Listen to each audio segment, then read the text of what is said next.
여러분 안녕하십니까. 목요일 아침 여수 MBC 뉴스투데이입니다. 제8회 전국 동시 지방선거를 앞두고 저희 여수 MBC와 목포 MBC가 공동으로 지역 선거구에 대한 여론조사를 실시했습니다. 우선 여수시장은 민주당 정기명 후보가 우세한 것으로 나타났고 고흥 군수는 민주당 후보와 현 군수가 경합 양상을 보이고 있습니다. 최우식 기자입니다. 여수시장 선거에는 더불어민주당과 국민의힘, 무소속 후보 등 4명의 후보가 출사표를 던졌습니다. 먼저 이번 선거를 앞두고 투표 의향을 물었습니다. 반드시 투표할 것이라는 응답이 72.2%, 가능하면 투표할 것이라는 응답이 19.5%로 전체 응답자의 91.7%가 투표하겠다고 대답했고 응답자의 7.3%는 투표할 생각이 없다고 답했습니다. 각 후보별 지지도는 더불어민주당 정기명 후보가 56.3%, 무소속 김현철 후보가 6.2, 국민의힘 신용훈 후보가 4.1, 무소속 이명찬 후보가 2.3%를 각각 기록했습니다. 현재 지지하는 후보를 계속 지지하겠냐는 질문에 응답자의 79.1%가 계속 지지하겠다고 답했고 18.8%는 지지 후보를 바꿀 수 있다고 응답했습니다. 지지 여부와 상관없이 당선 가능성을 물었더니 정기명 후보가 70.8, 김현철 후보가 3.8, 이명찬 후보가 0.9, 신용훈 후보가 0.8%로 나타났습니다. 고흥 군수 선거는 더불어민주당 공영민 후보와 무소속 송귀근 후보가 재격돌합니다. 응답자의 87.8%가 이번 선거에 반드시 투표하겠다, 8.4%는 가능하면 투표하겠다고 답해 96.2%가 투표 의향이 있다고 답한 반면 2.8%는 투표할 생각이 없는 것으로 나타났습니다. 후보별 지지도는 더불어민주당 공영민 후보가 46.6, 무소속 송귀근 후보가 40.8%였습니다. 후보 지지 강도에 대한 질문에는 88.9%가 계속 지지하겠다, 9%는 지지 후보를 바꿀 수도 있다고 답했습니다. 지지 여부와는 별도로 누가 당선될 것으로 보느냐는 질문에는 응답자의 43%가 공영민 후보, 32.5%는 송귀근 후보라고 응답했습니다. MBC 뉴스 최우식입니다. 순천은 오학은 민주당 후보와 노관규 무소속 후보가 혼전 양상인 것으로 나타났습니다. 광양은 민주당 김재무 후보가 무소속 정인화 후보를 다소 앞서는 것으로 조사됐습니다. 계속해서 박광수 기자입니다. 순천시장에 출마한 후보 중 누구에게 투표할 것인지 물었습니다. 더불어민주당 오학은 39.2, 무소속 노관규 35.6%로 오차범인의 초접전 양상을 보였습니다. 무소속 이영준 0.9, 지지 후보가 없거나 모르겠다고 답한 비율은 24.3%였습니다. 노관규 후보가 조사에 포함됐던 지난 3월 28일 전남 CBS의 민주당 경선 후보 조사 결과와 비교해봤습니다. 오학은 후보가 경선을 거치며 22%포인트 올랐고 경선에 참여하지 못했던 노 후보의 지지율도 13.3%포인트 상승했습니다. 연령대별로는 40대까지는 오학은 후보가, 50대는 혼전, 60대에서는 노관규 후보가 각각 강세를 보이며 청장년층 간 선호도 차이가 뚜렷했습니다. 당선 가능성을 묻는 질문에는 민주당 오학은 48.8, 노관규 28.5로 오 후보의 우세를 전망하는 답변이 많았습니다. 광양은 더불어민주당 김재무 41, 무소속 정인화 30.5%로 김 후보가 앞섰습니다. 오차범위 바뀐 10.5%포인트 차입니다. 무소속 문선용, 서장원 각각 1.6과 1.4%였고 지지 후보가 없거나 모르겠다고 답한 비율은 25.5%였습니다. 지난 1월 말 여수 MBC의 여론조사 결과와 비교해봤습니다. 상승폭이 김재무 후보는 25.4%포인트, 정인화 후보는 9.5%포인트로 순천에 비해 경선 컨벤션 효과가 컸습니다. 당선 가능성에서는 민주당 김재무 47.3%, 무소속 정인화 27.9%로 차이가 더 벌어졌습니다. 이번 조사는 여수와 목포 MBC가 코리아 리서치에 의뢰해 여수, 순천, 광양 각 500명, 고흥 506명을 대상으로 지난 16일부터 이틀간 무선 전화 면접으로 실시했으며 표본 오차는 95% 신뢰 수준에서 플러스 마이너스 4.4%포인트입니다. 자세한 사항은 중앙선거 여론조사심의위원회 홈페이지에서 확인할 수 있습니다. MBC 뉴스 박광수입니다. 민주당 전남도당이 어제 지방선거 선대위를 출범하고 필승 결의를 다졌습니다. 홍영표 전 대표와 박광온 의원 등이 참석한 가운데 지방선거 출마자들은 정정당당하고 깨끗하게 최선의 노력을 다해 이번 선거에서 반드시 승리하겠다고 다짐했습니다. 김승남 전남도당 위원장은 이번 선거는 반드시 전남에서 승리해 5년 뒤 정권 탈환의 초석으로 삼아야 한다고 강조했습니다. 순천시장 후보 3명이 한자리에 모여 공명 정책 선거에 나서겠다고 약속했습니다. 순천 행의정 모니터 연대는 어제 순천 YMCA에서 민주당 오하근 후보와 무소속 노관규, 이영준 후보를 초청해 돈 선거나 흑색 선전, 연고주의에서 벗어나 시민들이 요구하는 정책 선거에 나서겠다고 선언했습니다. 어제 서약식에서는 또 여수 MBC와 YMCA가 지난 2달 동안 실시한 시민 공약 캠페인 시민이 말하는 대로의 진행 과정이 소개됐으며 세부 정책 제안 내용들이 각 후보에게 전달됐습니다.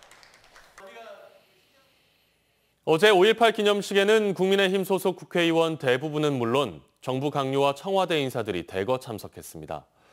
역대 보수 정권에선 볼 수 없었던 일인데요. 지난 대선부터 이어진 국민의힘의 호남 공약이 지방선거를 앞두고 더욱 가속화하고 있습니다. 한신구 기자의 보도입니다. 임을 위한 행진곡을 제창하는 윤석열 대통령과 국민의힘 국회의원들. 합창과 재창 여부를 놓고 논란을 빚었던 과거 보수 정권 때와는 사뭇 다른 모습입니다. 이번 5.18 기념식에는 국민의힘 소속 109명 국회의원 가운데 사실상 대부분이 참석했고 새 정부 장관들과 청와대 참모진까지 여권이 총출동해서 광주 정신의 계승을 한 목소리로 외쳤습니다. 5.1 정신은 특정 정치 세력이나 특정 정당의 전유물이 결코 되어서는 안 됩니다.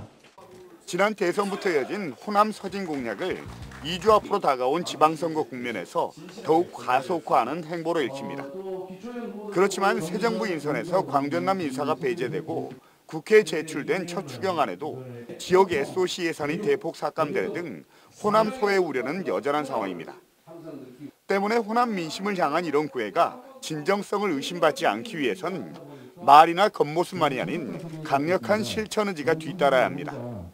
그 단초는 지난 1987년 이후에 35년 동안 미뤄져 오고 있는 5.18 정신의 헌법 전문 수록인데 민주당은 하반기 원구성 때부터 서두르겠다고 밝혔습니다.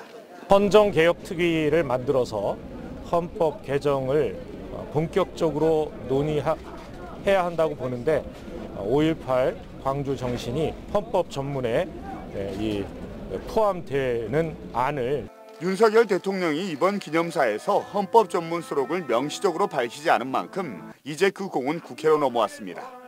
국민의힘 역시 헌법 전문 수록에 긍정적, 전향적 자세를 강조하고 있기 때문에 구체적인 후속 조치가 반드시 뒤따라야 합니다.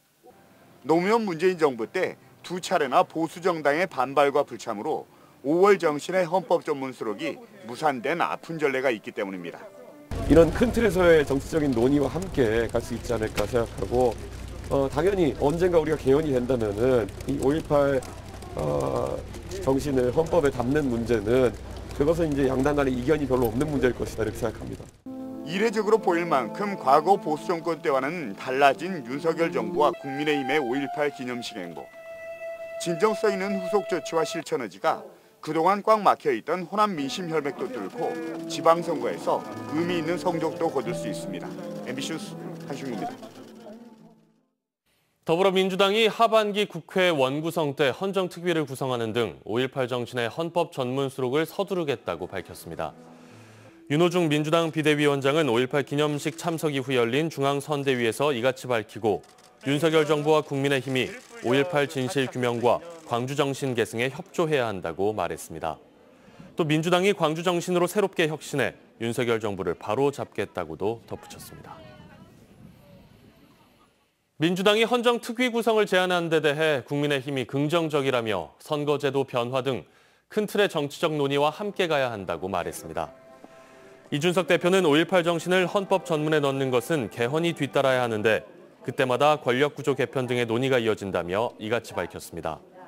국민의힘 지도부는 또 지방선거에 출마한 광주 전남 후보들에게 필승 운동화를 전달하며 호남 광주에 대한 당의 진정성 있는 접근이 이번 지방선거에서 결실을 맺을 수 있도록 겸손하고 전향적인 자세로 지역민들에게 다가가야 한다고 말했습니다. 광양항 자동화 항만 구축 사업이 새 정부 출범과 함께 속도를 내고 있습니다. 광양항 자동화 부두는 오는 2027년 초 개장을 목표로 하고 있는데요. 현재 계획 단계인 3단계 3차 부두의 조기 개발에도 결정적인 변수가 될 전망입니다. 김주희 기자입니다. 광양항 내 야들을 빼곡히 채운 수출용 자동차들이 선적을 기다리고 있습니다. 현재 자동차 전용 부두로 쓰이고 있는 이곳 광양항 3단계 2차 부두가 6,915억 원의 사업비가 투입돼 자동화 부두로 새롭게 구축됩니다. 새 정부의 110대 국정과제에 포함되면서 국내 첫 한국형 자동화 항만인 광양항 자동화 부두 구축 사업이 속도를 내고 있습니다. 이달 중 학술과 기술 용역 발주를 시작으로 올해 안에 관련 사업 수반 용역을 모두 수행한 뒤 내년부터 건설 공사와 장비 제작에 착수할 계획입니다. 우리 국내 기술력을 집적하고 활용하겠다. 이게 어떻게 보면 큰 포인트입니다. 물론 이제 우리 국내 기술력이 좀 부족한 부분은 해외에 어떤 뭐 선진화된 어떤 기술력을 매칭을 통해서라도 도입을 해야 될 건데 일단 국내 기술력을 어쨌든 직접 활용해서 가급적이면 국내 기술 중심으로 한번 만들어 보겠다. 이게 어떻게 키 포인트거든요. 자동화 부두는 2027년 정식 개장하면 4선석 연간 136만 TU의 하역 능력을 갖추게 됩니다. 광양항 3단계 2차 부두의 자동화에 따라 생산성 향상 40%, 운영비 절감 37% 효과가 기대됩니다. 특히 광양항 3단계 2차 자동화 부두는 항만 기본 계획에 따라 공전하고 있는 광양항 3단계 3차 부두의 조기 개발에도 중요한 변수가 될 전망입니다.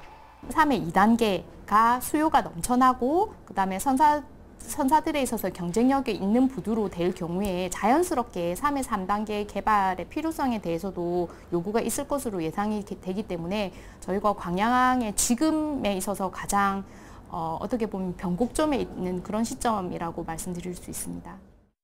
광양항 3단계 2차 부두가 국내 첫 한국형 자동화 부두로 성공적으로 구축돼 동부가 거점 항만으로 경쟁력을 키우고 국내 미래 스마트 항만 기술을 이끌어갈 선도적 역할을 할 수 있을지 주목됩니다.